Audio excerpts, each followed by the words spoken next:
In her sprawling Victorian dining room, 68-year-old Cassandra Hemingway was about to shatter 4 decades of family tradition.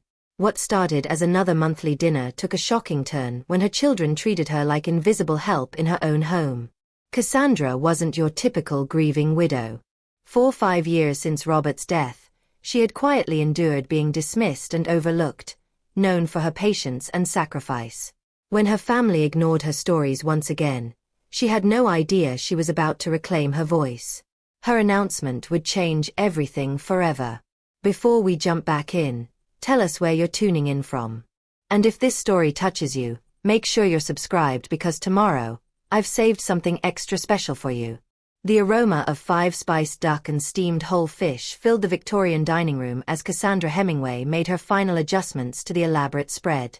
She had risen at dawn to prepare the traditional feast. Hand-pulled noodles, mapopo tofu, twice-cooked pork, and her mother's recipe for lion's head meatballs that took 3 hours to perfect. The mahogany table polished to mirror brightness groaned under the weight of a dozen dishes arranged on her grandmother's blue and white porcelain. Each piece a survivor of the journey from Taiwan 50 years ago. At 68, Cassandra still moved with the efficient grace of someone accustomed to feeding multitudes, though these monthly dinners had dwindled from celebrations to obligations. She glanced at the antique clock. 7:15. David would arrive precisely at 7:30, his punctuality as calculated as everything else in his life. Linda had texted twice about traffic, her perpetual lateness disguised as circumstances beyond her control. James, if he came at all, would slip in through the kitchen door with mumbled apologies and the particular stillness of someone counting days of sobriety. The doorbell's chime echoed through the house's generous rooms. Cassandra smoothed her navy silk blouse. Robert had always said it brought out her eyes and opened the door to find David adjusting his tie with one hand while checking his phone with the other. "Mom." He kissed her cheek without looking up from his screen. "Sorry, crisis at the Singapore office. Time zones. You know how it is." She didn't know. Actually, Robert had built their import business on relationships, on sitting across from people and sharing tea before discussing terms. But David's world moved at digital speed measured in quarterly projections and leveraged acquisitions. "The food will get cold," Cassandra said, watching him stride toward the living room, still typing. "Just need to finish this email." 5 minutes. Linda's minivan pulled into the driveway with a screech of brakes and the immediate chaos of car door slamming. Cassandra's daughter emerged looking frazzled, her hair escaping its ponytail while her 3 children, Sophia, 12, Marcus, 9, and little Emma, 6, tumbled out like puppies. "Mom, I'm so sorry we're late." Marcus had a meltdown about his soccer cleat, and Emma decided she needed to bring her entire American Girl collection. And then Miguel couldn't find his keys. Linda's words rushed together as she herded her children toward the door, laid in with diaper bags and forgotten homework. "Abela." Emma launched herself at Cassandra's legs, the only grandchild young enough to still offer unguarded affection. "Hello, my little flower." Cassandra hugged the girl close, breathing in the scent of strawberry shampoo and playground dirt. "Are you hungry?" "Starving. Dad said we might get McDonald's, but Mom said we had to wait for your cooking." Behind them, Linda's husband, Miguel, approached with apologetic eyes and tired shoulders. He worked double shifts at the hospital and still made time for these dinners, understanding their importance even when his wife sometimes forgot. "Sorry, Cassandra. Long day in the ER." "You work too hard," she said, meaning it. Miguel reminded her of Robert. Quiet strength wrapped in genuine kindness. The kitchen door creaked, and James appeared as if summoned by the family's arrival. At 35, he still had the lean build of someone who forgot to eat. His musician's hands nervous and constantly moving. He'd been sober for 8 months, 4 days. Cassandra knew because she counted along with him, marking each milestone in her private prayers. "Hey, Mom." His hug lasted longer than David's pre-functor greeting, and Cassandra felt the subtle tremor in his hands that meant he was having a difficult day. "I made your favorite," she whispered. "The dumplings with the crispy bottoms." Something flickered in his eyes. Gratitude maybe, or pain at being seen so clearly. They gathered around the dining room table like actors taking familiar positions. David sat at the head, the place Robert had once occupied, his phone face down, but somehow still commanding his attention. Linda corralled her children while simultaneously serving plates and apologizing for everything. The noise, the lateness, Marcus' grass-stained shirt. Miguel approached quietly, his presence a calming anchor in Linda's storm of anxiety. "This looks incredible, Mom," Linda said, finally settling into her chair. "I don't know how you do it. I can barely manage spaghetti on a good day." Cassandra smiled, accepting the compliment that felt more like an admission of defeat than praise. She watched her family fill their plates with the dishes that had taken her entire day to prepare. Conversations flowing around her as if she were a piece of furniture. Pleasant, useful, but not requiring acknowledgement. "Your father," Cassandra began, her voice cutting through the ambient chatter, "used to say that family dinners were the foundation of everything, that no matter how far we traveled or how busy life became, we could always come home to this table." The conversation continued around her as if she hadn't spoken. David was back on his phone, typing furiously. Linda was wiping Emma's face while negotiating with Marcus about vegetables. Miguel was asking polite questions about Cassandra's garden that nobody else bothered to answer. James ate methodically, present in body, if not entirely in spirit. "You're believed," Cassandra continued, her voice slightly louder, "that sharing a meal was sharing life itself, that the stories we told over rice and tea were what made us a family, not just people who happened to share the same last name." Linda murmured absently, cutting Sophia's duck into smaller pieces. David's phone rang. "I have to take this," he said, already standing. "Hong Kong won't wait." Cassandra watched him disappear into the kitchen, his voice carrying back to us in rapid aggressive tones about market positions and profit margins.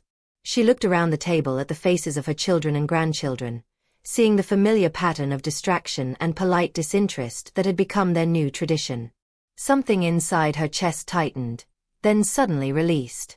After 68 years of bending, accommodating, and making herself smaller to fit into other people's comfort zones, Cassandra Hemingway felt a sensation she barely recognized.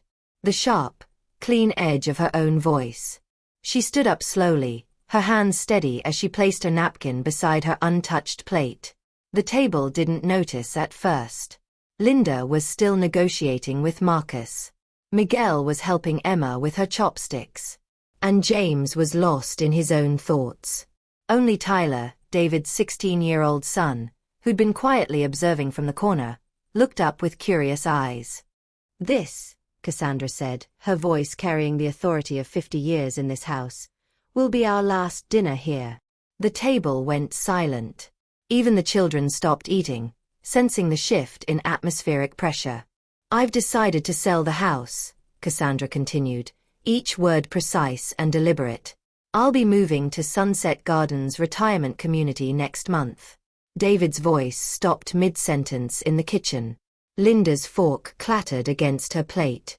James sat perfectly still. His recovery-trained instincts recognized the moment when everything changes. "The realtor will be here Monday for the assessment." The silence stretched like a held breath filled with the weight of assumptions crumbling and the sound of Cassandra Hemingway finally definitively speaking her truth. David Hemingway's hands trembled as he poured himself a scotch in his downtown apartment. The amber liquid catching the city lights that sparkled beyond his floor-to-ceiling windows. The luxury high-rise had been his victory lap after the divorce, a symbol of his independence and success.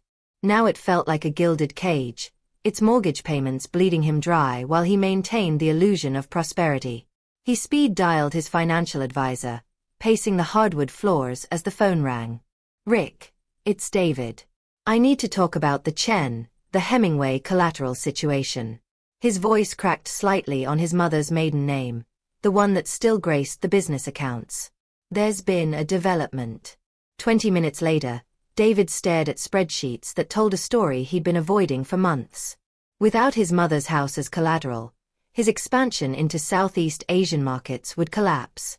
The Singapore partners expected guarantees he couldn't provide, and his ex-wife's alimony demands had already stretched his liquid assets to breaking point. The irony wasn't lost on him. He built his entire business strategy around inheriting a house his mother had never promised to leave him. His phone buzzed with a text from Tyler. Grandma seemed sad tonight. Why did everyone ignore her stories? David stared at the message, his son's moral compass cutting deeper than any financial projection. When had Tyler become the family's moral compass? When had a 16-year-old developed more emotional intelligence than the adults supposedly guiding him? Linda Rodriguez sat in her Honda Odyssey in her mother's driveway, tears streaming down her cheeks as her family waited inside their modest suburban home. Miguel had taken the children inside with promises of ice cream and Netflix, understanding that his wife needed space. The guilt crashed over her in waves. How many times had she arrived late, distracted, treating these dinners like obligations to be endured rather than gifts to be cherished? How many times had she silenced her mother's stories with half-hearted acknowledgments while juggling her children's demands? Her phone rang. Miguel, checking on her. "I'm a terrible daughter," she sobbed into the phone.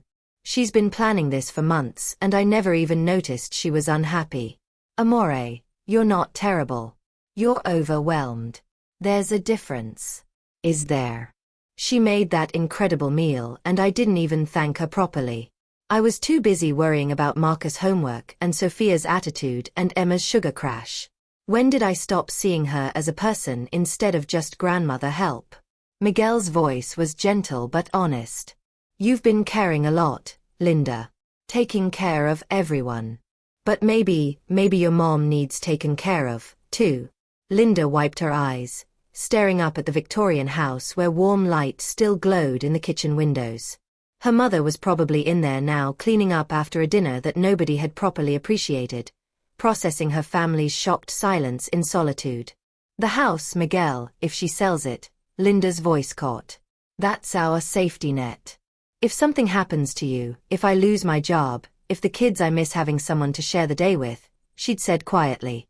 "Not just the big things, but the small ones.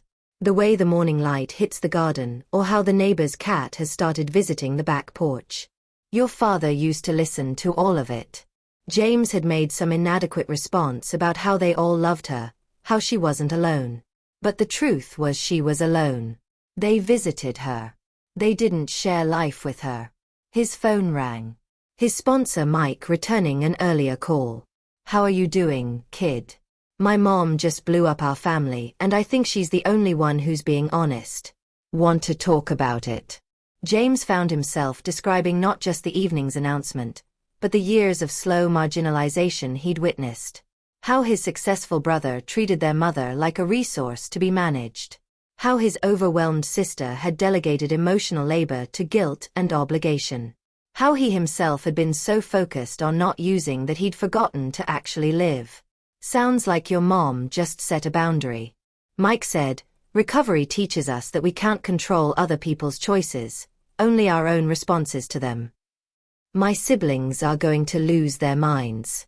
David's probably already planning some intervention. And what are you going to do?" James stopped walking, finding himself in front of the music store where he'd bought his first guitar 30 years ago. Through the window display, instruments gleamed under security lighting, tools for creating beauty, for expressing truth, for connecting with something larger than oneself. "I'm going to support her," he said, surprised by the certainty in his voice. "For the first time in years, I'm going to actually support my mother instead of just existing around her." Cassandra Hemingway sat in her quiet kitchen, still wearing her navy silk blouse, surrounded by the detritus of a dinner that had ended in shocked silence.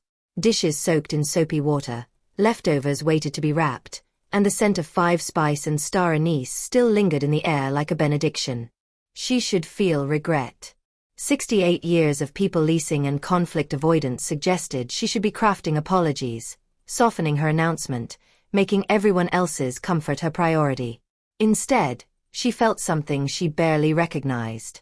Relief. Her phone rang and Patricia Wong's voice filled the kitchen through the speaker. "How did it go?" "Exactly as we expected. Shock, silence, and what I suspect will be a very long week of family meetings and emotional manipulation. Any regrets? Cassandra considered the question, watching soapy water swirl down the drain. I regret that it took me 5 years of loneliness to find my voice. I regret that Robert didn't live to see me become brave. He knew you were brave, Cassie. You immigrated to a new country, learned a new language, raised 3 children, and helped build a business from nothing. That's not the resume of a coward. Then why do I feel like I've been hiding for so long? Pat's voice was gentle but firm. Because grief makes us small sometimes. Because children grow up and forget that parents are people. Because somewhere along the way, you started measuring your worth by how little trouble you caused instead of how much joy you brought. Cassandra dried her hands on the tea towel Robert had brought back from their last trip to Taiwan. Their pilgrimage to her childhood village where they'd visited her parents' graves. And she'd finally made peace with the girl who'd left everything behind for love. I toured 3 apartments at Sunset Gardens last week. They have a book club, a garden committee, and Tai Chi classes every morning. There's a woman named Eleanor who taught high school English for 40 years and wants to start a writing workshop. Another woman, Grace, is organizing trips to the symphony. That sounds wonderful. It sounds like a life, Pat. My own life, not just the space left over after everyone else's needs are met. Cassandra walked through her house, turning off lights and checking locks. Her footsteps echoing in rooms that had hosted decades of family celebrations, arguments, homework sessions, and quiet moments with Robert. Tomorrow, those rooms would be appraised, photographed, and reduced to square footage and market comparisons. But tonight, they were still hers, filled with the echoes of her announcement and the promise of a future she was finally brave enough to claim.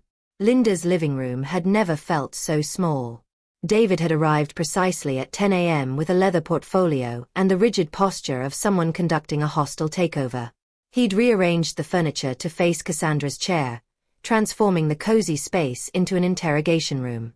Linda fluttered between the kitchen and living room, offering coffee and apologies and equal measure, while Miguel kept the children occupied upstairs with strategic bribes of screen time.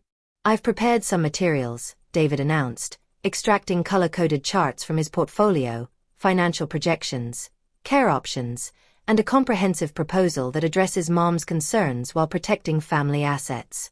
She's not a corporate acquisition. James slouched in the corner armchair, his musician's fingers drumming silently against his jeans. This is exactly the kind of thinking that got us here, David snapped. While you've been playing guitar and coffee shops, I've been building a future for this family. The house is worth $2.3 million. That's not just money. It's security, education funds, retirement planning. Whose retirement? James asked quietly. Because I'm pretty sure Mom's retirement is exactly what we're discussing. Cassandra entered the room with the measured grace of someone who'd expected this ambush. She wore a charcoal suit that Linda had never seen before, armor disguised as business attire. Patricia Wong followed 2 steps behind, her presence immediately shifting the room's dynamics. I brought backup, Cassandra said mildly, settling into the designated hot seat. I hope that's acceptable. David's jaw tightened. This is a family matter. Pat is family, Cassandra replied. She's been more present for the last 5 years than most of the people in this room. Linda winced at the accuracy of that observation. When had she last called her mother just to talk? When had she last visited without an agenda of childcare needs or holiday planning? Mom, we're worried about you, Linda began, her prepared speech dissolving into genuine emotion. This decision seems so sudden, so drastic. We just want to make sure you've thought it through. I've been thinking it through for months, Cassandra said. The sudden part was my announcement, not my decision. David leaned forward, his corporate presentation voice engaging. Let's look at the facts. You're 68, in good health, living independently in a house you love. Why disrupt that? Why not stay put and let us help more? Help with what exactly? The question hung in the air like a challenge. David's charts and projections hadn't included specifics about actual assistance, just vague promises of increased family involvement. Well, maintenance, for instance, Linda offered. The yard work, the repairs. I have a lawn service and a handyman on retainer, Cassandra said. What else? Grocery shopping. Medical appointments.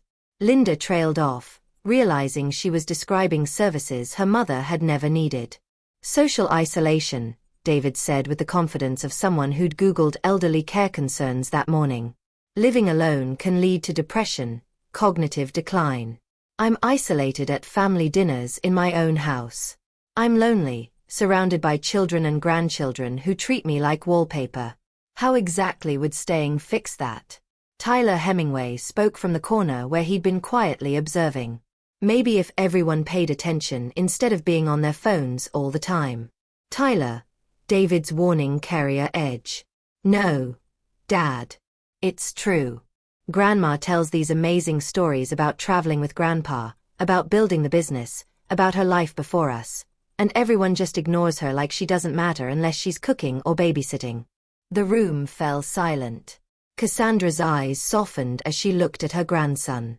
This young man who'd inherited his great-grandfather's gift for uncomfortable truths. James cleared his throat, his recovery-trained voice steady. I support Mom's decision. David whirled on him. Of course you do. You've got nothing to lose. I've got everything to lose, James said quietly. I'm losing the fantasy that we're a close family. I'm losing the illusion that we've been treating Mom well, but I'm choosing to support her autonomy over my own comfort. This is insane, David said, his corporate mask finally slipping completely. You're making a decision that affects all of us based on hurt feelings and some misguided quest for independence. I'm making a decision about my own life, Cassandra said, which is exactly what adults do. Tyler spoke again. His teenager voice carried unexpected weight. Dad, you haven't asked Grandma what she wants. You've told her what she should want. That's not the same thing.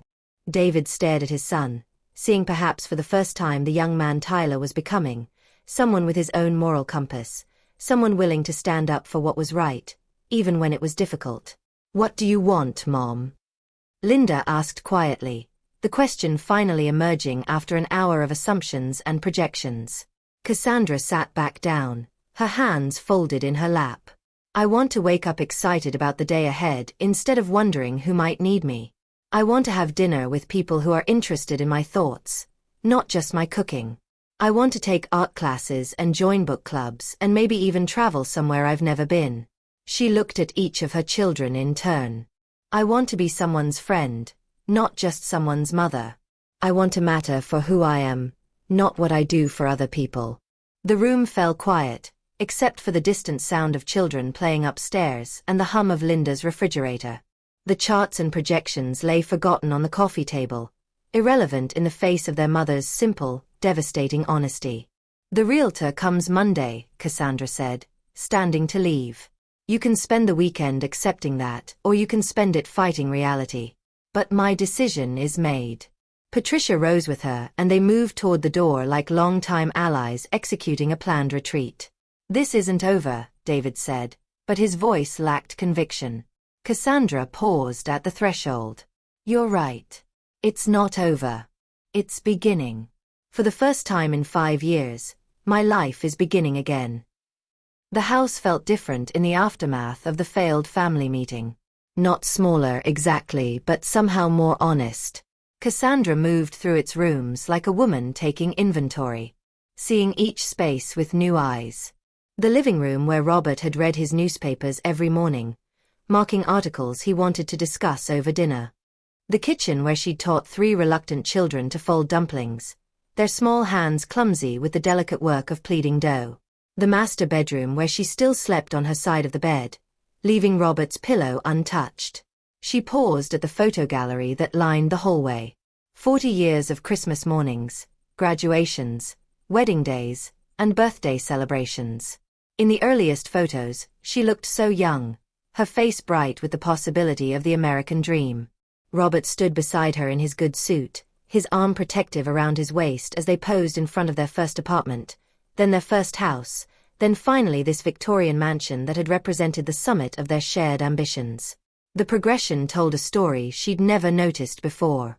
In the early photos, she was always in the center, the bridge between Robert and the children, the organizer of gatherings, the keeper of traditions. But somewhere in the middle years, she'd begun to fade to the edges of the frame, becoming background to her children's achievements, her husband's success, her grandchildren's milestones. When did I disappear from my own life? Cassandra climbed the stairs to the attic, a space she'd avoided since Robert's death. Dust motes danced in the afternoon light that streamed through the small windows, illuminating boxes labeled in her careful handwriting. Christmas decorations, children's school papers, Robert's business files. But it was the unmarked box in the corner that drew her attention, one she'd hidden away 5 years ago because the contents had been too painful to face. Inside, wrapped in tissue paper yellowed with age, were the remnants of dreams she'd set aside. Her college acceptance letter to art school, the one she'd never pursued because marriage and immigration seemed more important, sketches she'd made during stolen moments when the children were napping, landscapes, portraits, abstract compositions that had poured from her fingers like prayers. The business plan she'd written for a small gallery featuring Asian American artists, complete with budgets and vendor lists and a mission statement about building cultural bridges through art. At the bottom of the box, she found Robert's letters from their brief longue distance courtship when he traveled to America to establish the business while she finished her obligations to her family in Taiwan. His English had been careful then, formal, but his affection had blazed through every sentence. My dearest Cassandra, I know you worry about leaving your art behind, but please remember, you are not abandoning your dreams, only transplanting them. In America, you will have opportunities to grow in ways impossible here. Promise me, you will not let marriage make you smaller. I want to build a life with the woman I fell in love with. The one who sees beauty everywhere and captures it with her hands. Cassandra sat back on her heels, tears blurring her vision. When had she stopped seeing beauty everywhere? When had she last held a pencil for anything other than grocery lists and appointment reminders? She descended to the kitchen and called Patricia. I need you to drive me somewhere, she said without preamble. Where? Sunset Gardens. I want to see it again. The retirement communities sprawled across landscaped grounds that managed to feel both cultivated and natural. Cassandra had toured it once before secretly, but today she walked its paths with purpose. Patricia trailed behind as Cassandra explored the art studio, the library, the community garden where residents tended raised beds filled with vegetables and flowers. Mrs. Hemingway, Eleanor Patterson, the former English teacher, waved from a bench outside the administration building. How lovely to see you again. Are you here for the afternoon lecture series? Dr. Martinez is speaking about the influence of Chinese poetry on contemporary American literature. Cassandra felt something inside her chest loosen. When was the last time anyone had invited her to something because they thought she'd be interested, not because they needed her help? I'd love to attend, she said. The lecture hall buzzed with conversations about books, travel, current events, discussions between peers who saw each other as interesting people rather than sources of service. Cassandra found herself sitting between Eleonora and Grace Morrison, the symphony organizer. Both women eager to include her in their ongoing debate about the relevance of traditional literary forms in digital age. What's your background? Grace asked. Eleanor mentioned you might join our workshop.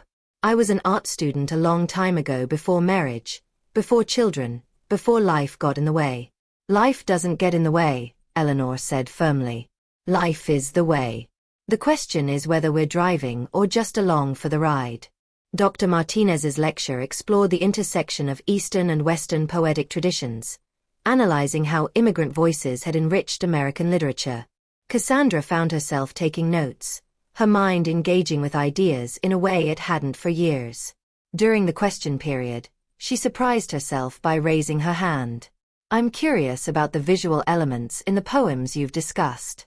There seems to be a strong connection between the imagery and traditional Chinese brush painting techniques. Dr. Martinez's eyes lit up. That's an excellent observation. Are you familiar with Chinese art? Some, Cassandra said modestly. I painted before. The art studio here offers classes in traditional Asian techniques. Grace whispered. You should talk to Chenny. He teaches watercolor and calligraphy. After the lecture, Cassandra wandered through the halls studying the artwork that decorated the walls.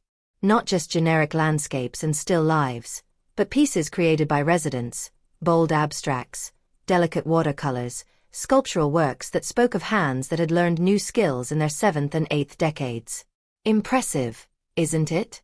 Eleanor joined her in front of a vibrant painting of a jazz musician. All flowing lines and explosive color. That's by Margaret Steinberg. She was an accountant for 40 years, never picked up a brush until she moved here at 72. Now she's having her first gallery show next month. It's beautiful. She says art gives her a way to process all the experiences she accumulated during her working years. Like she's finally found the vocabulary to express what she's been feeling all along. Cassandra understood exactly what Margaret Steinberg meant. That evening, Cassandra sat in Robert's study, surrounded by his business papers and family photographs. She opened her laptop, a recent purchase that had scandalized David, who couldn't understand why she needed her own computer, and began typing. Application for residency. Sunset Gardens Retirement Community. The form asked for basic information, financial details, and one essay question. Describe what you hope to accomplish during this new phase of your life. Cassandra stared at the blank screen for a long time, then began to write. For 50 years, I have defined myself through my relationships to others. As a daughter, wife, mother, grandmother.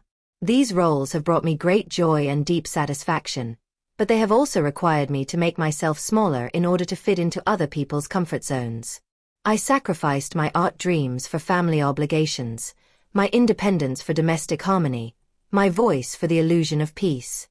I am not leaving my family behind. I am choosing to rejoin them as a whole person rather than a collection of useful functions.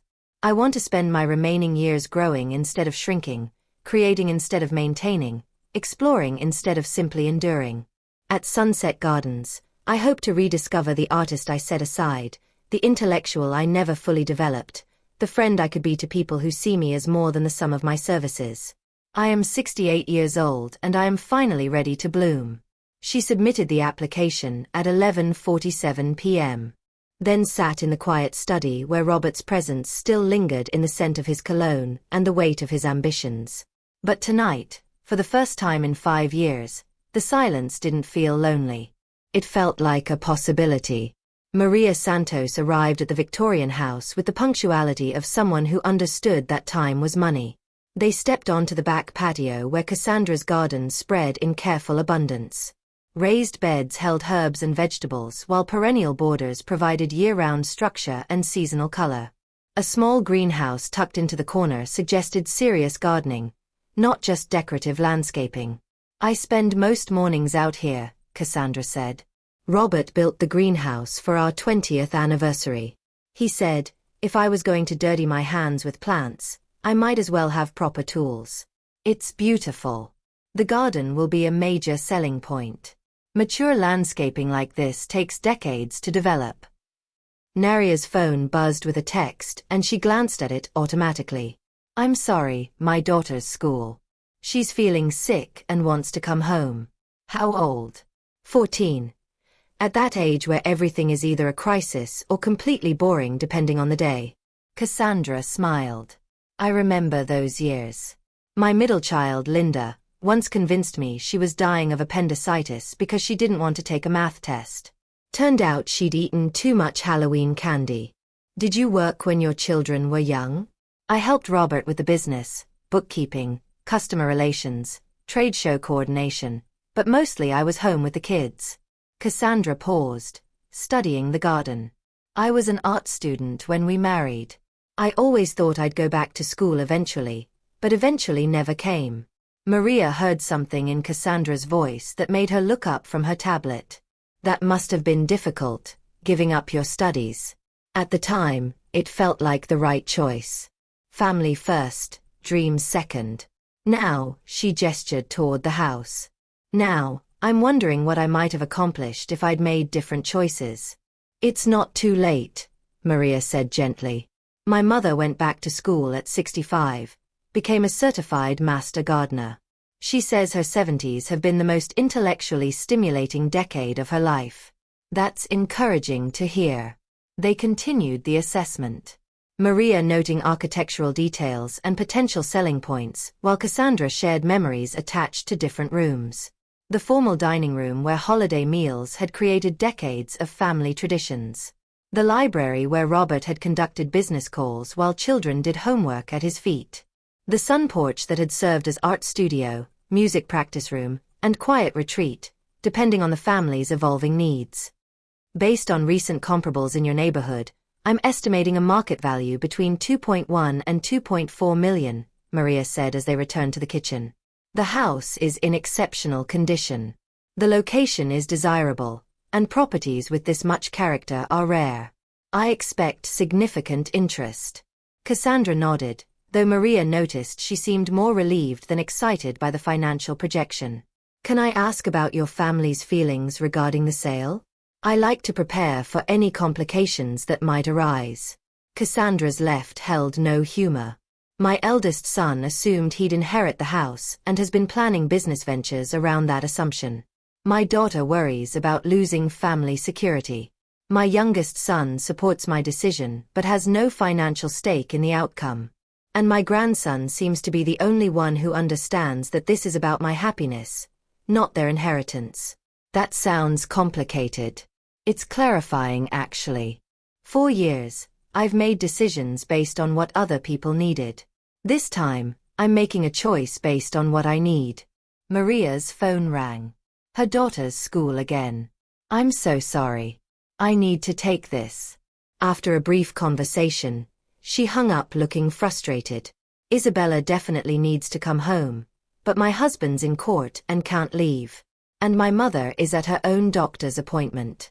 The challenges of the sandwich generation. I could drive you, Cassandra offered. I'm not doing anything urgent, and I remember those days of trying to juggle everyone's needs. Maria looked surprised. That's incredibly kind, but I couldn't impose. It's not an imposition. It's one woman helping another. Besides, I'd like to see more of the city from someone else's perspective. 20 minutes later, Cassandra found herself in the passenger seat of Maria's Jeep heading toward Roosevelt High School. The conversation flowed easily. Maria talking about the challenges of building her business while raising a teenager. Cassandra sharing stories of her own children's dramatic illnesses and creative excuses for avoiding school. You're a good mother, Cassandra said as they pulled into the school parking lot. I can tell by the way you talk about Isabella, the way you prioritize her needs even when it's inconvenient. Some days I feel like I'm failing at everything. Not present enough at home, not focused enough at work. The fact that you worry about that means you're not failing. My children are adults now, and I'm still learning how to balance their needs with my own.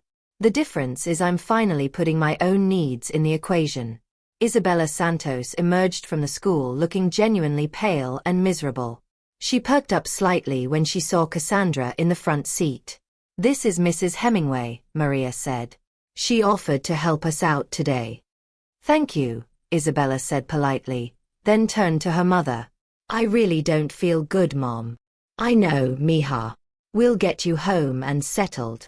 As they drove toward the Santos family home, Cassandra found herself thinking about the easy warmth between mother and daughter, the way Maria instinctively knew how to comfort without minimizing Isabella's discomfort.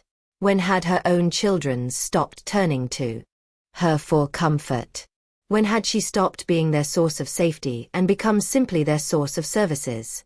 Would you like to come in for coffee? Maria asked as they pulled into her driveway. It's the least I can do after you rescued our afternoon. I'd like that very much.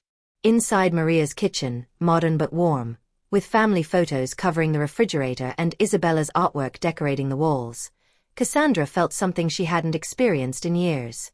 The simple pleasure of female friendship, not the careful choreography of family obligations, but the easy give and take of women who understood each other's challenges. You're making the right choice, Maria said quietly, handing Cassandra a cup of coffee. Moving to the retirement community.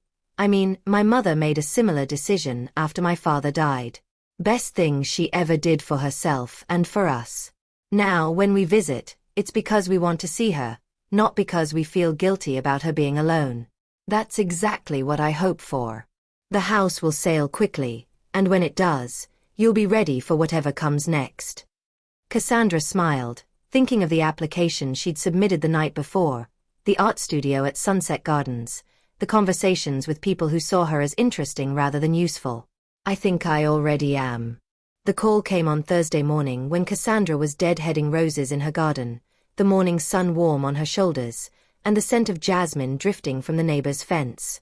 She almost didn't answer the unfamiliar number, but something made her wipe her hands on her gardening apron and pick up. Cassandra, this is Jennifer, David's ex-wife. I hope you don't mind me calling directly. Cassandra settled onto her garden bench, sensing this wasn't a social call. Jennifer's voice carried the careful tension of someone delivering unwelcome news. Of course not, dear. How are you? How's Tyler adjusting to the new custody arrangement? That's actually part of why I'm calling. Jennifer paused, and Cassandra could hear the sound of coffee being stirred, the nervous energy of someone building courage. I probably shouldn't be telling you this, but Tyler's worried about you, and frankly, so am I. David's been using your address for his business correspondence. What do you mean? His new Singapore investors require significant collateral for the partnership agreement. David's been representing your house as available security for business loans. The paperwork I saw during our divorce proceedings. Cassandra, he's been planning to use your home to guarantee nearly $3 million in international investments. The words hit Cassandra like cold water. She stood up from the bench, pacing among her rose bushes as the implications settled. He never asked my permission for anything like that. He told his business partners that family assets were available, that he had expectations regarding inheritance. Tyler overheard a phone call where David was discussing potential legal challenges to your competency if you didn't cooperate with his business plans. Cassandra felt her knees weakened. She sat back down heavily, staring at the house she'd poured 40 years of love into. The house her eldest son apparently viewed as his personal ATM. Jennifer, why are you telling me this? Because Tyler asked me to. He's 16, Cassandra, and he's more mature than his father. He's terrified that David is going to hurt you to protect his business interests. And honestly, after watching David's behavior during our divorce, I wouldn't put it past him. After Jennifer hung up, Cassandra sat in her garden for a long time. Bees humming around the lavender border and birds calling from the oak tree Robert had planted when James was born. The peaceful morning felt surreal against the ugliness of what she just learned. Her phone rang again. Miguel Rodriguez, Linda's husband. Cassandra, I hope I'm not overstepping, but I wanted to talk to you about Linda's reaction to your announcement. Of course, Miguel. I know this is difficult for everyone. The thing is, Miguel's voice was careful, professional, his doctor tone, that meant he was delivering news that required delicacy. Linda's been having panic attacks since Sunday night. She's not sleeping. She's snapping at the kids. And yesterday she called in sick to work because she couldn't stop crying. James stared into his coffee for a long moment before looking up. I need to tell you something about my addiction, about why I started drinking. Cassandra waited, giving him space to find his words. It wasn't just the music industry or the pressure to succeed or any of the obvious reasons. It was this family. The way we all pretended everything was fine when it wasn't. The way nobody ever talked about real feelings or problems. James, let me finish, please. His voice was gentle but insistent. After Dad died, I watched you shrink a little more every day. I watched David treat you like a business asset and Linda treat you like a burden disguised as love. I watched Tyler try to be the grandson who paid attention while his father ignored everything that mattered. Cassandra felt tears building behind her eyes. And I did nothing. I was so focused on not drinking that I forgot how to actually live, how to actually connect with people. I let you disappear in your own house because dealing with family stuff felt dangerous to my sobriety. Your sobriety has to come first. No, Mom. My recovery has to include learning how to have real relationships with people I love. And I've been hiding behind meetings and sponsors instead of showing up for you. James reached across the table and took her hand. What you're doing selling the house, moving to Sunset Gardens, it's the bravest thing I've ever seen.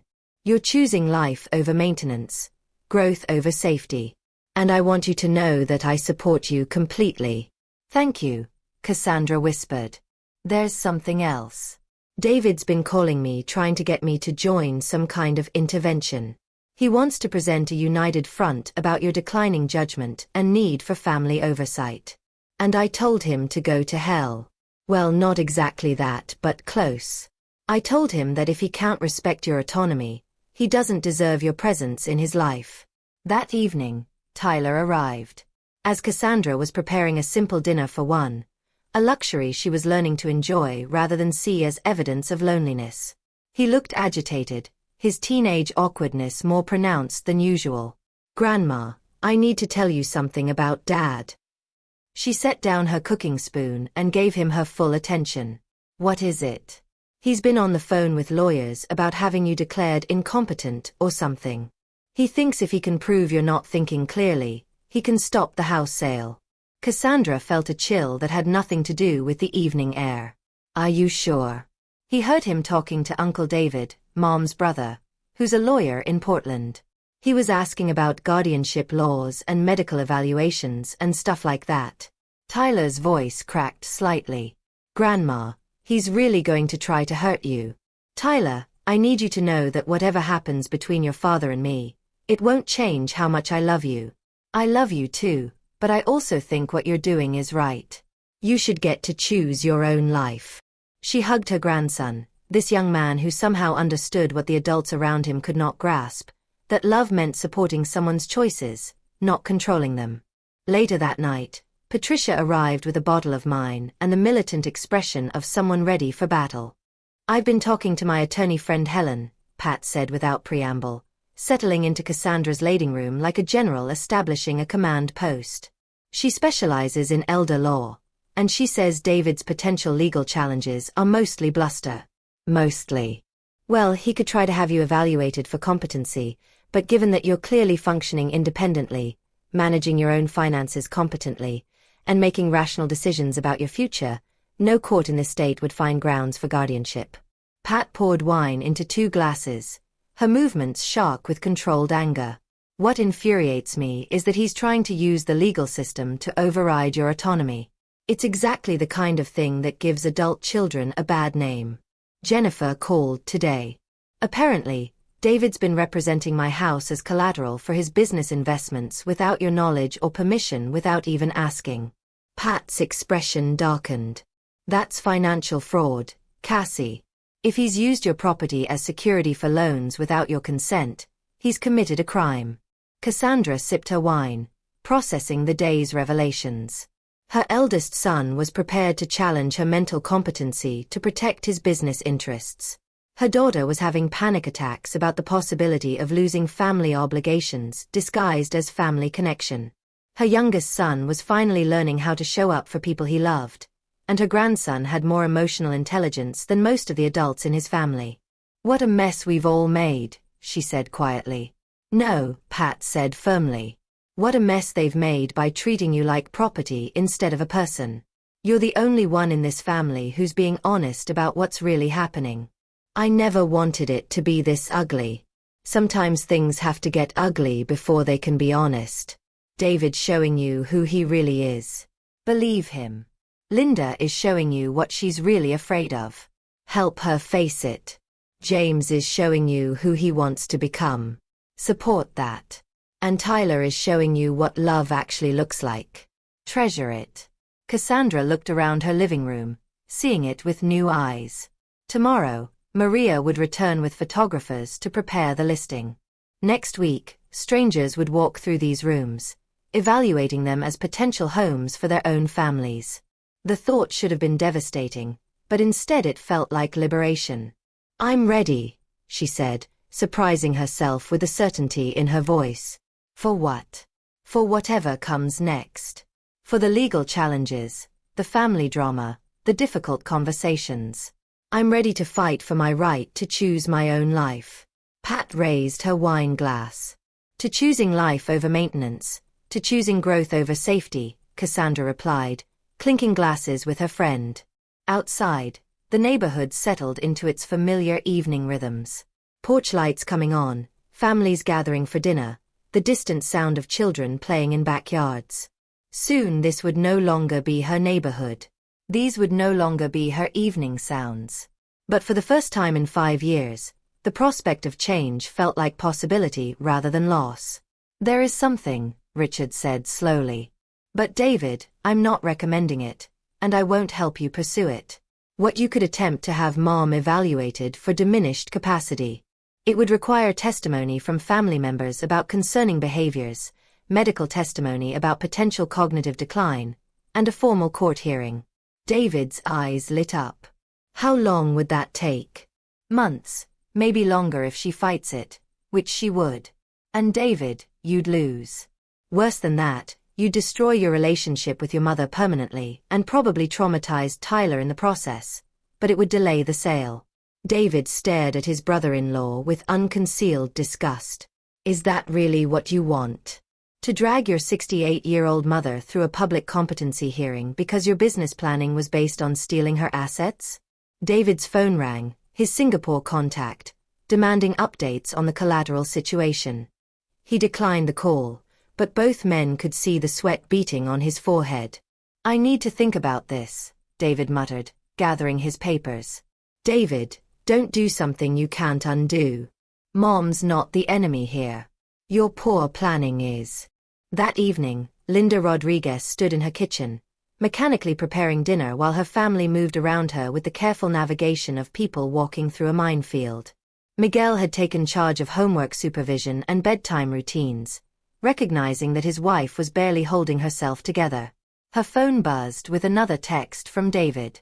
Emergency family meeting tomorrow night. We need to present a united front. She stared at the message, exhaustion and guilt warring in her chest. She thought about her last conversation with her mother, the careful politeness that had replaced their once easy relationship. She thought about Tyler's accusation that they all ignored their grandmother's stories. She thought about Miguel's observation that she wanted permission to stop feeling guilty about having her own life. Mommy. Sophia appeared at her elbow, her 12-year-old face creased with worry. Are you okay? You seem sad all the time now. Linda looked down at her daughter, seeing her own anxious tendencies already emerging in Sophia's careful monitoring of family emotional temperature. Was this what she wanted to teach her children? That love meant endless guilt and obligation? I'm working through some grown-up stuff, Mija. It's not your job to worry about it. Is it about Abua selling her house? Linda was startled by Sophia's direct whiz. What do you know about that? Tyler told us. He says Uncle David is being mean to Abua and everyone's upset because they won't get money from her house. The casual accuracy of Sophia's assessment was devastating. When had her family dynamics become so obvious that children could summarize them with brutal clarity? What do you think about Abua's decision? Linda asked, genuinely curious about her daughter's perspective. Sophia considered the question with the seriousness she brought to all family matters. I think if Abua wants to live somewhere else, she should get to. It's her house, right? And maybe she'll be happier somewhere with more friends her age. But what about family dinners? What about traditions? We could still have dinner with her, just not at her house. She shrugged with 12-year-old pragmatism. By the sides, those dinners weren't that fun anyway. Everyone was always on their phones or arguing about stuff. Linda felt something shift inside her chest. Not the familiar weight of guilt, but something lighter. Permission maybe, or just the recognition that her daughter understood something she'd been afraid to acknowledge. You're right. Those dinners weren't very fun.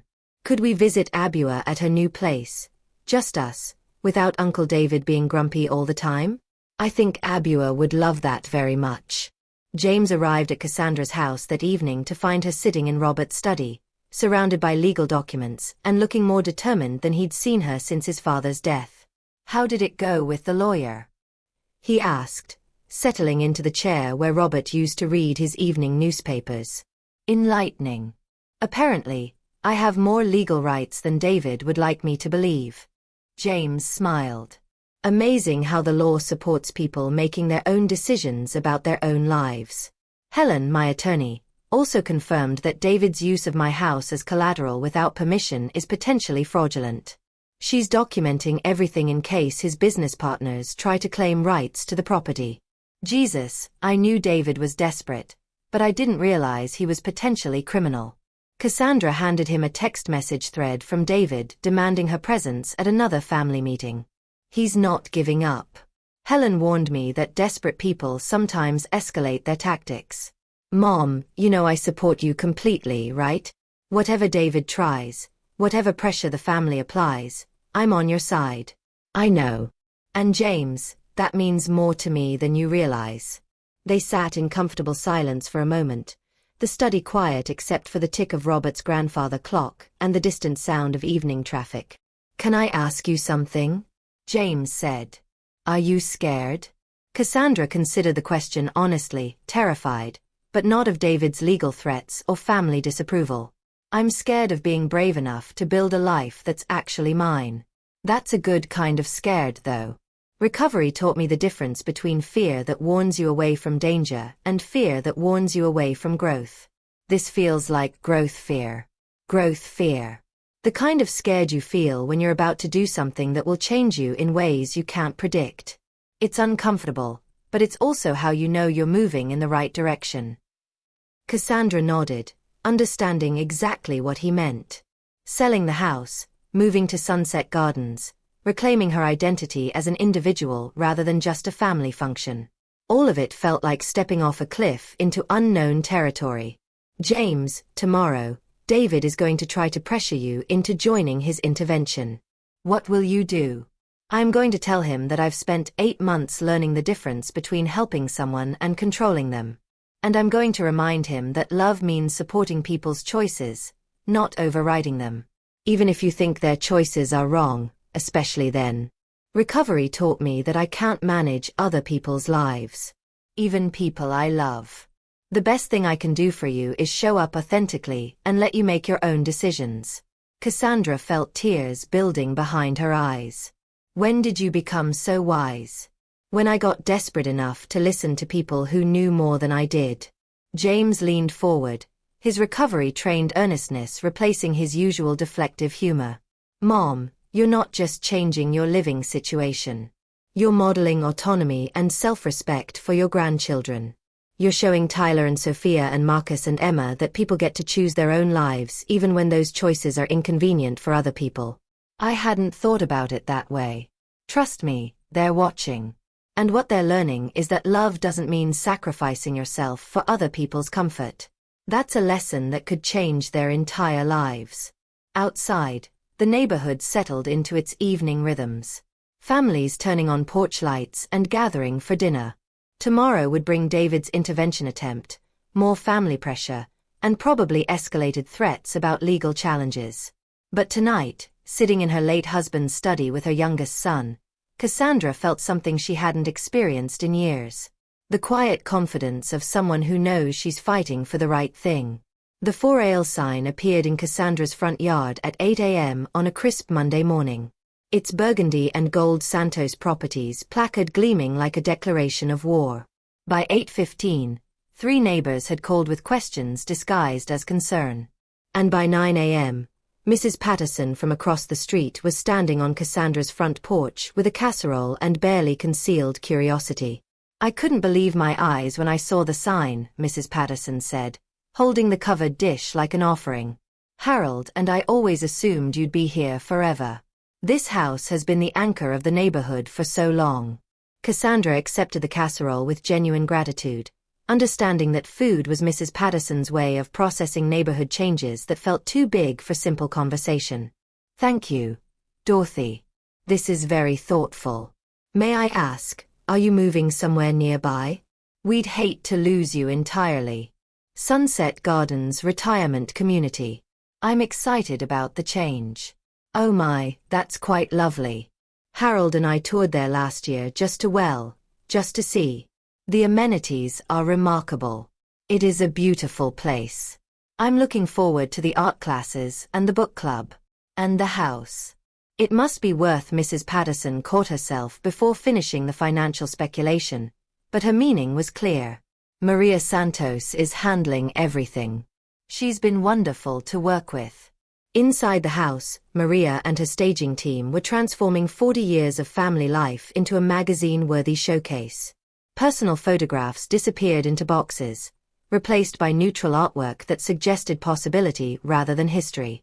Cassandra retreated to the garden, unable to watch strangers reduce her home to a series of marketable images. Her phone buzzed constantly. David demanding to know why she hadn't consulted the family before listing. Linda asking if she was sure about the timing. Neighbors requesting details about the sale price. Only I'm not caught in the middle. I'm on your side. Tyler's voice held the clear certainty of someone who'd thought through his position carefully. Dad's treating you like you exist to solve his problems. That's not how families are supposed to work. Tyler, whatever happens between your father and me, I need you to remember that he loves you. He's just lost right now. Maybe, but loving someone doesn't give you the right to control them. At 16, Tyler had somehow developed clearer boundaries than most of the adults in his family. Cassandra wondered if growing up watching family dysfunction had taught him to recognize unhealthy patterns, or if his generation simply understood autonomy in ways that hers never had. The first showing is tomorrow afternoon, she told him. Maria says there's already significant interest from 3 potential buyers. That's great. Are you nervous? Terrified but also excited. Is that normal? Tyler grinned. Probably. I felt the same way when I decided to quit baseball to focus on debate team. Scared of disappointing Dad, but excited about doing something that was actually mine. That evening, David's financial world continued its rapid collapse. His Singapore partners had delivered an ultimatum. Provide guaranteed collateral by Friday or the deal was terminated. His accountant had reviewed every possible asset restructuring scenario and found them all insufficient. His lawyer brother-in-law refused to pursue guardianship proceedings against Cassandra. And now his mother's house, the foundation of his entire expansion strategy, was officially on the market. He sat in his apartment surrounded by financial documents and unanswered phone calls, calculating how quickly he could lose everything he'd spent 20 years building.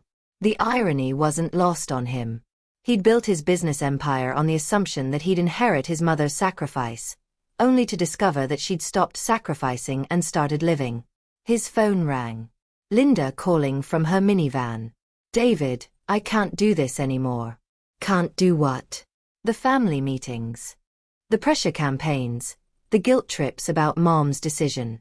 I'm exhausted and I'm making my children anxious. And I think Mom's right to want something different. David felt his last ally slipping away. Linda, you can't be serious. This affects all of us. Your kids' college funds, your financial security. My kids' security comes from their parents working hard and making good decisions, not from counting on inheritance money. And honestly, David, that house was never ours. It was always Mom's. But family traditions. What traditions? Showing up late, ignoring Mom's stories, treating her like help in her own house. Those aren't traditions worth preserving. David could hear children's voices in the background. His nieces and nephew living their normal lives while his world fell apart around him. Linda, I need you to understand. Without the house's collateral, I lose everything. The business, the contracts, my reputation in the industry. Then maybe you shouldn't have built your business on assets you didn't own. The line went quiet, except for the sound of Linda's turn signal and NPR playing softly in the background. I'm going to visit Mom tomorrow to apologize for the last few weeks and to tell her I support her decision. You should consider doing the same. After Linda hung up, David stared at his phone, seeing missed calls from Singapore investors and text messages from business partners demanding updates on the collateral situation. He thought about Tyler's increasing distance, about James' flat refusal to participate in family pressure tactics, about Linda's defection to their mother's side. Maybe he'd been fighting the wrong battle. Maybe instead of trying to control his mother's choices, He should have been making better choices of his own.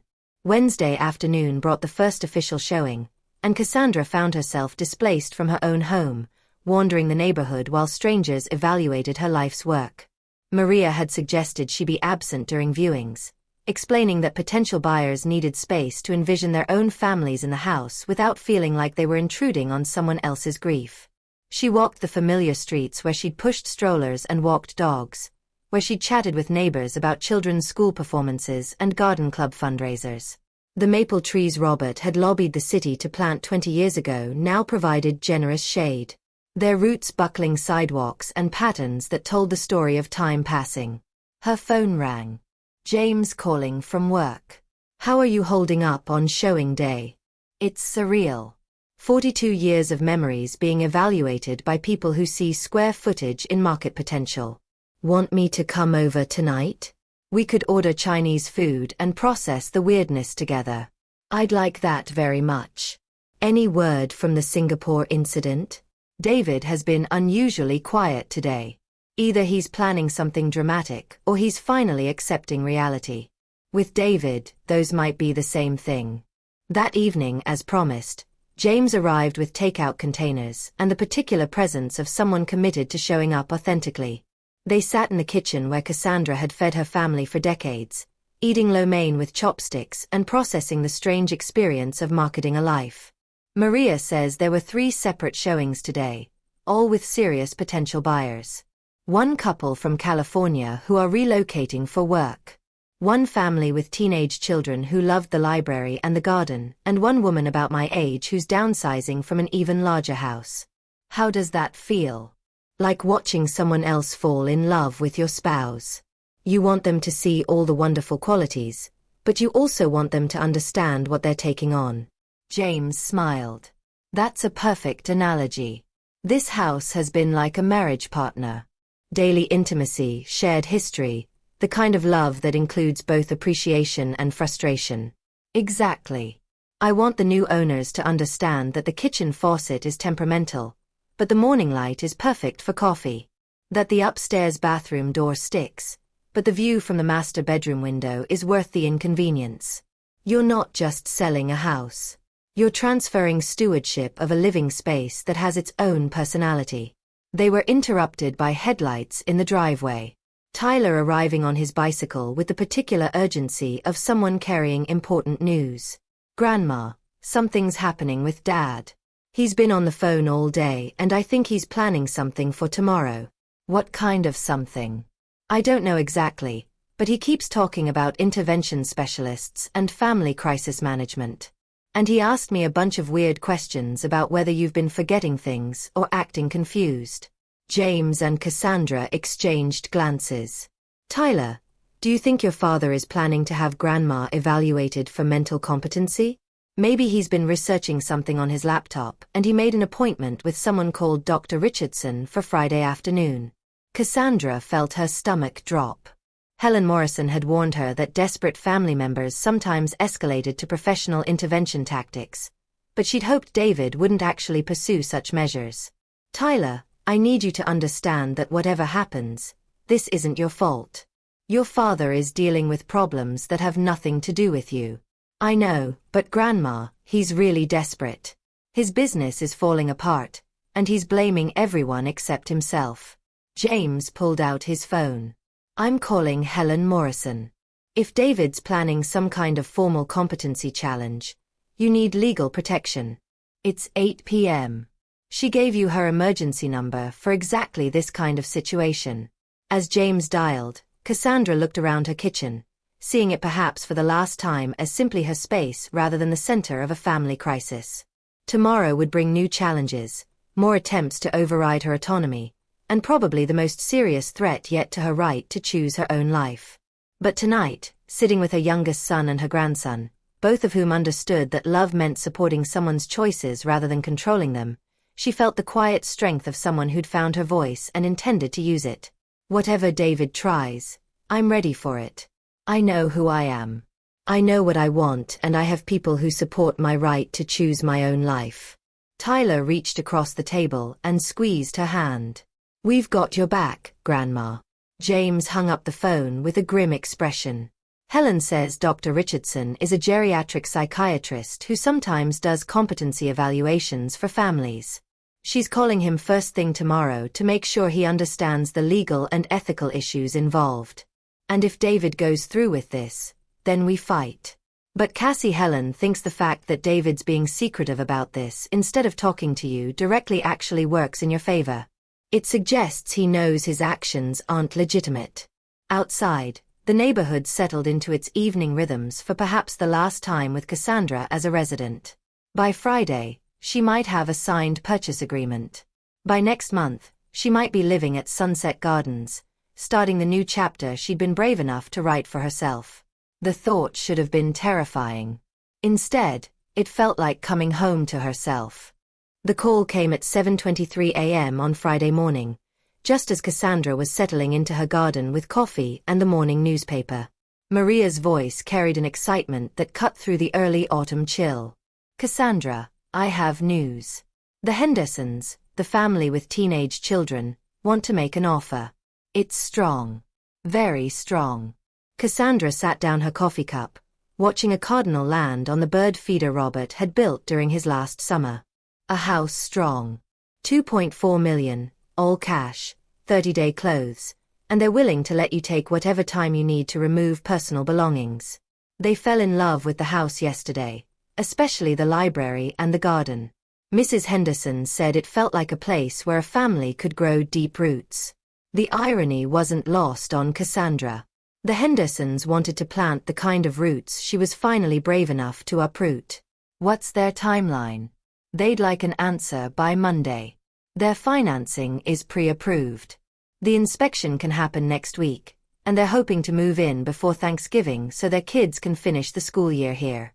Cassandra walked through her garden, past the tomato plants heavy with late harvest, the rose bushes Robert had planted for their 10th anniversary, the herb garden where she taught 3 children the difference between basil and oregano. All of it would soon belong to someone else, would nurture different dreams and witness different stories. It's a good offer, isn't it? It's an excellent offer.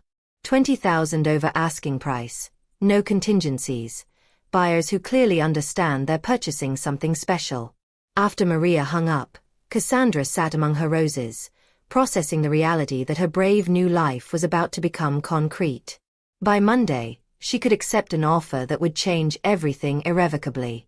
By Thanksgiving, strangers would be cooking their first meal in her kitchen, creating their own traditions in rooms that had witnessed 40 years of her family's joys and disappointments. Her phone buzzed with a text from an unknown number, Dr. Richardson's office, confirming your 2 p.m. appointment today for family consultation regarding cognitive assessment for families. Cassandra stared at the message, her stomach dropping. She hadn't made any such appointment. She immediately called Helen Morrison. "They're moving forward with it," Helen said grimly after Cassandra read the text. "I spoke with Dr. Richardson yesterday, and he confirmed that David scheduled a family meeting to discuss concerns about your mental capacity. Can they do that without my permission? David can request a consultation, but you're under no obligation to attend. In fact, I strongly advise against it. Any participation could be interpreted as acknowledgement that there are legitimate concerns about your competency. What should I do? Nothing. Don't respond to the text. Don't call Dr. Richardson's office. And definitely don't show up for any appointment you didn't make. All contact Dr. Richardson directly to clarify that you haven't consented to any evaluation and that any family concern should be directed through proper legal channels." Cassandra felt the familiar tightness in her chest that came with being treated like a problem to be solved rather than a person making autonomous choices. "Helen, what if David tries to have me committed or something dramatic? He can't. Involuntary commitment requires evidence of immediate danger to yourself or others. Making rational decisions about your living situation, decisions that happen to inconvenience your son's business plans, doesn't qualify." After hanging up, Cassandra called Patricia. "Pack a bag," Pat said without hesitation. "You're staying with me today. If David wants to play games with medical professionals, he can do it without access to you. I can't hide from my own son." "You're not hiding. You're protecting yourself from manipulation tactics. There's a difference. At 1:30 p.m., David Hemingway sat in Dr. Richardson's waiting room with Linda and a folder of documentation he'd spent 2 days compiling. The geriatric psychiatrist had agreed to meet with family members expressing concerns about their mother's decision-making capacity, though he'd been clear that no formal evaluation could occur without Cassandra's consent. Linda shifted uncomfortably in her chair, looking like someone who'd been dragged to a performance she didn't want to attend. David, I don't feel good about this. Mom's not thinking clearly. The house sale, the sudden move to a retirement community, the refusal to consider family input. These are signs of diminished judgment or signs of someone finally putting herself first. David turned to stare at his sister. Whose side are you on? I'm on Mom's side, which means supporting her right to make her own choices, even if those choices are inconvenient for us. Inconvenient. David's voice rose, drawing glances from other patients in the waiting room. Linda, this affects your children's future, your financial security. My children's future depends on their parents making good decisions, not on inheritance money from their grandmother. And David, honestly, the last few weeks have shown me exactly why Mom wants distance from this family. Dr. Richardson appeared in the waiting room doorway, a tall, gentle-looking man in his 60s, who radiated the particular calm of someone accustomed to family crisis. Mr. Hemingway, Miss Rodriguez, I'm Dr. Richardson. Before we begin, I should mention that I received a call from your mother's attorney this morning. David's stomach dropped. Her attorney, Helen Morrison. She clarified that Mrs. Hemingway hasn't consented to any evaluation and considers this meeting an attempt to override her autonomous decision-making. She also provided medical records showing that your mother is in excellent cognitive health. But surely you can still listen to our concerns. I can listen, but I want to be clear about the limitations. Without your mother's participation. This is essentially a family consultation about how to cope with a loved one's choices that you find difficult to accept. They followed Dr. Richardson into his office, a warm space filled with books and soft lighting that somehow made the fluorescent brightness of David's desperation more obvious. Tell me about your concerns, Dr. Richardson said, settling behind his desk with the patient attention of someone who'd heard every variety of family dysfunction. David opened his folder and began reading from his prepared notes. 3 weeks ago, my mother announced that she was selling our family home and moving to a retirement community. This decision was sudden, without family consultation, and appears to be based on emotional rather than rational factors. What kinds of emotional factors? She claims we don't appreciate her, that family dinners have become obligations rather than celebrations, that she feels invisible in her own home. And are these claims accurate? Well, I mean, everyone's busy. We all have careers, families, obligations. So, her perceptions about feeling unappreciated may be accurate. That's not the point. The point is that she's making a major life decision based on hurt feelings rather than practical considerations. Mr. Hemingway, can you help me understand why your mother's emotional well-being shouldn't be a primary factor in her decisions about where to live? Linda spoke for the first time since entering the office. Dr. Richardson, I think what my brother is really concerned about is that Mom's decision affects his business plans. He was counting on using the house as collateral for investments. David wore on his sister. Linda, it's true, isn't it? You built your expansion strategy around inheriting Mom's house. And now that she's choosing her own life instead of subsidizing your business, you're trying to have her declared incompetent. Dr. Richardson observed the sibling conflict with the clinical interest of someone diagnosing family dynamics. Miss Rodriguez, what's your perspective on your mother's decision? I think she's been lonely and unappreciated for years. And I think she's finally brave enough to choose happiness over obligation. I also think my brother and I have been treating her like she exists to serve our needs, rather than as a person with her own dreams. And you, Mr. Hemingway, can you see any validity in your mother's perspective? David stared at his hands, seeing his carefully constructed arguments crumble under professional scrutiny. She's always been there for us. The house has been the center of family traditions.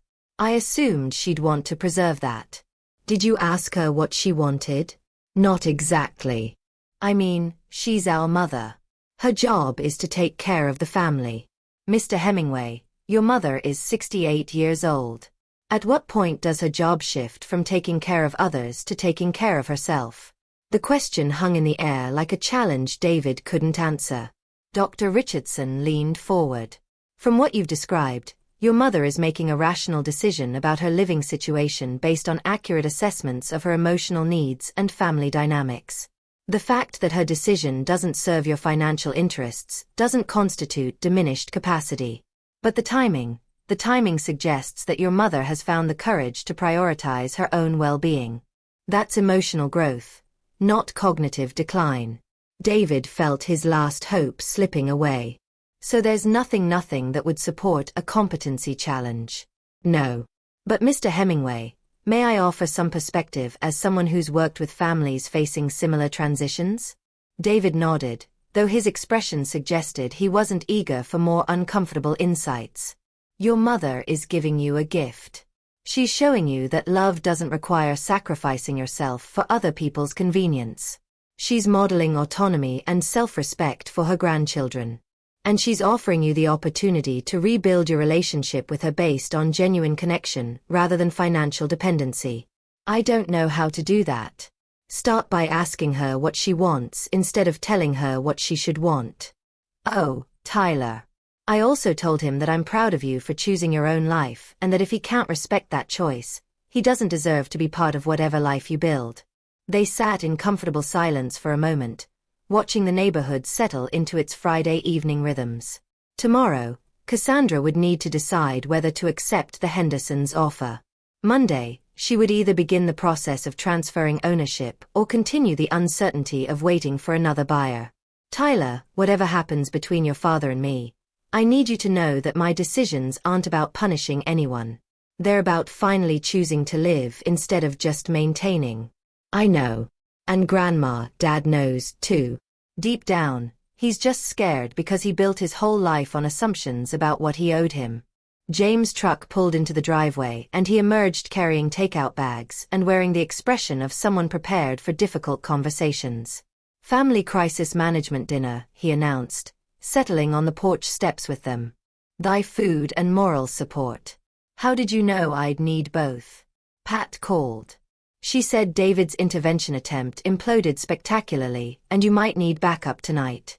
They moved inside, spreading takeout containers across the kitchen table like a feast of solidarity. As they ate pad pie and green curry, Tyler described the aftermath of David's failed meeting with Dr. Richardson while James shared updates from Linda, who'd apparently spent the afternoon calling relatives to apologize for the family drama. Linda wants to visit you tomorrow. Just her without the kids or McGill. She says she has some things to apologize for and some questions to ask about how to be a better daughter. That would be wonderful. And Cassandra considered the question. David is facing the consequences of building his life on assumptions about other people's choices. That's painful, but it's also necessary. Tyler looked up from his spring rolls. Grandma, are you going to accept the offer on the house? I think so. The Hendersons seem like people who will love this place the way it deserves to be loved. And you're not scared anymore? Cassandra looked around her kitchen, seeing it through the lens of imminent departure. Soon other people would cook their meals here, share their daily struggles and celebrations in these rooms where she raised 3 children and mourned one husband. I'm terrified, she said honestly. But I'm also excited. For the first time in 5 years, I'm making choices based on what I want rather than what other people need from me. James raised his beer bottle to choosing growth over maintenance. Tyler lifted his water blast to Grandma being brave enough to live her own life. Cassandra raised her teacup to family relationships based on love rather than obligation. Outside, the neighborhood continued its Friday evening routines, children playing in yards, families gathering for dinner, the distant sound of a high school football game. Soon, these wouldn't be her evening sounds. These wouldn't be her neighborhood rhythms. But tonight, sitting with the 2 family members who understood that love meant supporting someone's choices rather than controlling them, she felt the deep satisfaction of someone who had finally found her voice and intended to use it. 6 months later, Cassandra Hemingway stood in her new apartment at Sunset Gardens, arranging art supplies on the built-in desk that faced east toward the mountains. The March morning light streamed through her windows, illuminating watercolor paintings she'd completed in the community art studio. Landscapes, portraits, and abstract pieces that seemed to pour from her hands like prayers finally finding their voice. At 69, she moved with the confident grace of someone who discovered that life could begin again at any age. Her silver hair was shorter now, more stylish, and her clothes reflected personal taste rather than the careful neutrality of someone trying not to take up too much space. The apartment was smaller than the Victorian house, but it felt larger somehow, filled with possibility rather than obligation, designed around her preferences rather than family functionality. A knock at the door interrupted her morning routine. Eleanor Patterson from the writing workshop stood in the hallway holding a manila folder and wearing the excited expression of someone with good news. "Cassandra, the community newsletter accepted your essay about immigrant women and artistic identity. They want to feature it in next month's issue." "Really?" Cassandra felt the particular thrill of seeing her thoughts translated into words that others might find meaningful. The writing workshop had become one of her favorite weekly activities. A place where her experiences as an immigrant, wife, mother, and finally autonomous woman were valued as source material rather than background noise. Grace Morrison wanted to know if you'd be interested in reading it at the monthly resident showcase. "She thinks your perspective would resonate with a lot of people here." After Eleanor left, Cassandra sat at a small dining table with coffee in the newspaper, savoring the luxury of reading without interruption. Her phone buzzed with the text from Tyler. "Debate tournament tonight at 7:00 p.m. if you want to come. I'm arguing the affirmative on universal healthcare policy." She smiled, typing back. "Wouldn't miss it." Dinner afterward. Tyler had become her most frequent visitor, taking the light rail from his mother's house to spend Saturday afternoons exploring the city with his grandmother. They visited art museums, attended concerts, and had long conversations about politics, philosophy, and his college plans. Their relationship had deepened in ways that surprised them both. Freed from the dynamics of family obligation, they discovered they genuinely enjoyed each other's company. Her phone rang. Linda calling with her weekly check-in. "Mom, how's the watercolor class going?" "Wonderfully. We're working on a group project about women's experiences across generations. My piece focuses on the intersection of cultural identity and artistic expression." "That sounds amazing. I can't wait to see it." Linda's voice carried a warmth that was missing during the house sale drama. Their relationship had found new equilibrium once Linda stopped treating visits as caregiving obligations and started approaching them as opportunities for genuine connection. She came alone now, usually on Sunday mornings, and they spent time talking about books, family memories, and Linda's own dreams for when her children were older. "How are the kids?" "Good. Sophia's been asking when she can visit your art studio. She's very impressed that her grandmother is becoming a real artist. Tell her any time. The community welcomes visitors, and I think she'd enjoy meeting some of the other residents." "Mom, can I ask you something?" "Of course. Do you ever regret selling the house? Miss having your own space?" Cassandra considered the question, looking around her apartment that reflected her tastes, her schedule, her priorities. "I miss the garden sometimes. But Linda, this is my own space. For the first time in my adult life, every choice about how to live is mine alone. I think I'm finally starting to understand what you meant about choosing your own life." After Linda hung up, Cassandra walked to the community center for her weekly Tai Chi class. The instructor, Chenny, was a retired professor who'd immigrated from China in the 1970s. Their conversations about cultural identity and artistic traditions had evolved into a friendship that reminded Cassandra of what she'd been missing. Intellectual companionship with someone who saw her as interesting rather than useful. The class moved through forms and synchronized meditation. 20 residents finding grace and balance in shared movement. Cassandra had surprised herself by discovering aptitude for Tai Chi, her body remembering rhythms she'd never known she possessed. After class, she joined Grace Morrison and several other residents for coffee in the community cafe. These informal gatherings had become one of her favorite aspects of life at Sunset Gardens. Conversations that ranged from current events to personal history, book recommendations to travel plans. Cassandra Grace mentioned you might be interested in joining the Cultural Exchange Committee. We're organizing a series of presentations about immigrant experiences in America. I'd love to be involved. Wonderful. We're particularly interested in stories about women who reinvented themselves later in life. Your journey from traditional family roles to artistic independence would be perfect. That afternoon, Cassandra returned to her apartment to prepare for Tyler's debate tournament. She'd attended several of his competitions, marveling at his poise and intelligence, proud of the young man he was becoming. Their easy relationship had become a source of healing for both of them. Proof that family connections could be built on mutual respect rather than guilt and obligation. Her phone rang. James calling from his new apartment across town. Hey, Mom. How was your day? Productive.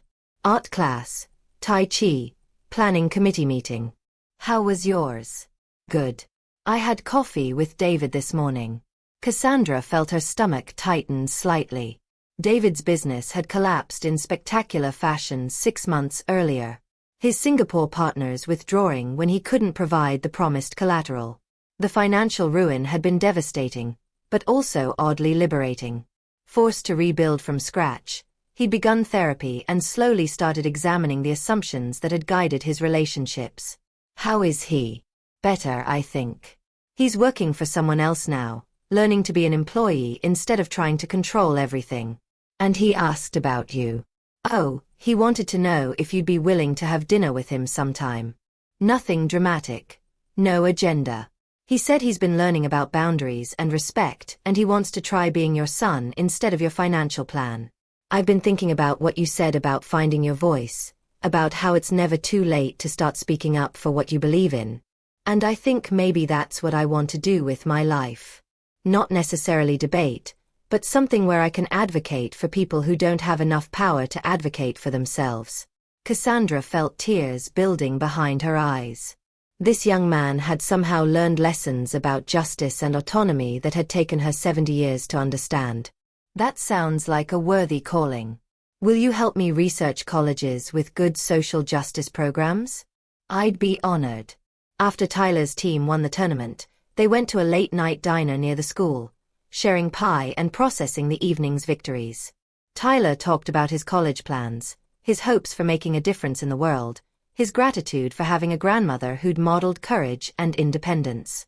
Grandma, can I ask you something personal? Of course. Do you ever wonder what would have happened if you'd made different choices earlier? If you'd pursued art school or traveled or built your own life instead of supporting everyone else's dreams? Cassandra considered the question, thinking about the paths not taken, the dreams deferred, the decades of small compromises that had added up to a life she barely recognized as her own. I used to wonder about that. But Tyler, I've learned something important about regret. You can spend your remaining years mourning the life you didn't live, or you can spend them creating the life you still can live. And which are you doing? Creating. Every morning I wake up excited about the day ahead instead of wondering who might need me. I'm taking art classes and writing essays and making friends who see me as interesting rather than useful. I'm building the life I always wanted but never thought I deserved. Tyler grinned. That's pretty amazing for someone who's supposedly too old to change. Who says I'm too old to change? Nobody anymore, but I bet some people thought that when you announced you were selling the house. Some people think a lot of things that turn out to be wrong. They drove back to Sunset Gardens in comfortable silence. The city lights creating patterns against the darkness like stars fallen to earth. As Tyler walked her to her apartment door, Cassandra felt the deep satisfaction of someone who not only found her voice, but was using it to guide the next generation toward their own courage. Grandma, I'm proud of you for selling the house, for moving here, for choosing your own life. You've taught me that it's never too late to be brave. And you've taught me that courage can be inherited even when it skips generations.